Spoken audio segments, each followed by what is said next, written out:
अस्सलामु अलैकुम रहमतुल्लाहि बरकातुहू। अल्लाह मेरे भारत, सऊदी अरब, दुनिया पर अमन और सलामती, शांति, उन्नति नाजिल करे।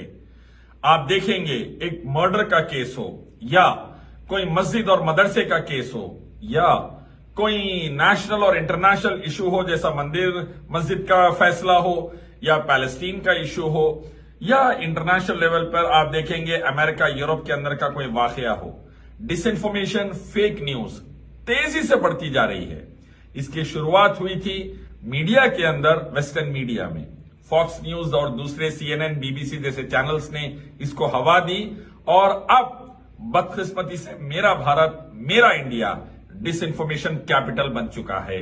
हर दूसरे दिन 100 से ज्यादा टीवी चैनल्स, 500 से ज्यादा एंकर्स को लेकर इस्लाम और मुसलमानों के खिलाफ जहर फैलाने के लिए डिसइंफॉर्मेशन दुनिया के फैला रहे हैं। छोटा मसला हो, बड़ा मसला हो, इंटरनल हो, एक्सटर्नल हो, सिविल हो, क्रिमिनल हो, सिक्योरिटी से रिलेटेड हो, फाइनेंस से रिलेटेड हो, कोई मैटर हो, फेक न्यूज तेजी से बढ़ती जा रही है।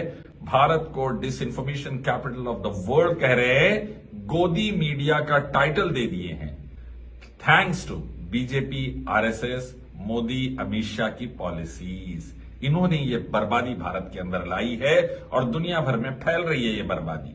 अब इसका नतीजा क्या होता है देखिए, आपस में 2, 3, 4 कौमें लड़ पड़ती है, अमन और सलामती, आफियत और खैर को नुकसान पहुंचता है, फसादात और आपस में लड़ाई झगड़े शुरू होते हैं।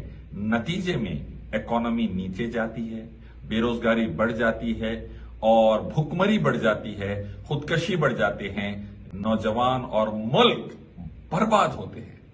ये हो रहा है भारत में 10 साल से ज्यादा से। हम इन टीवी चैनल्स पर और सोशल मीडिया पर ये समझा रहे हैं, ये जहरीली गोदी मीडिया को समझो।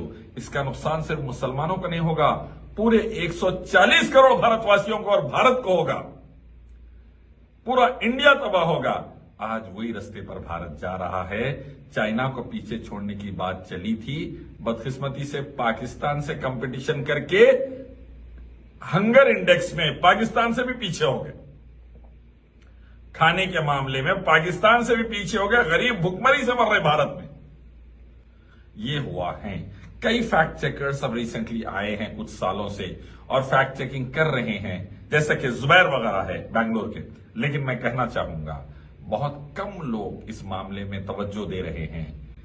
अल फितना तो अशद मिनल कत्ल, फितना कत्ल से ज्यादा डेंजरस है। अफवाह से कौम की कौम, मुल्क के मुल्क तबाह हो जाते हैं।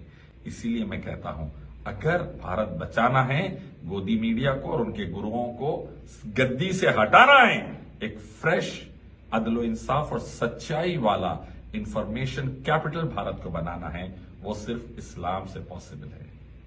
आइए एक मालिक रब अल्लाह की तरफ, उसी की इबादत, आखिरी पैगंबर मोहम्मद सल्लल्लाहु अलैहि वसल्लम के रास्ते की तरफ। दुनिया में शांति उन्नति, आखिरत में शांति उन्नति। इस्लाम लाएं, सच्चाई पाए, अदलो इंसाफ लाएं, दुनिया में तरक्की, कामयाबी पाए, आखिरत में कामयाबी पाए।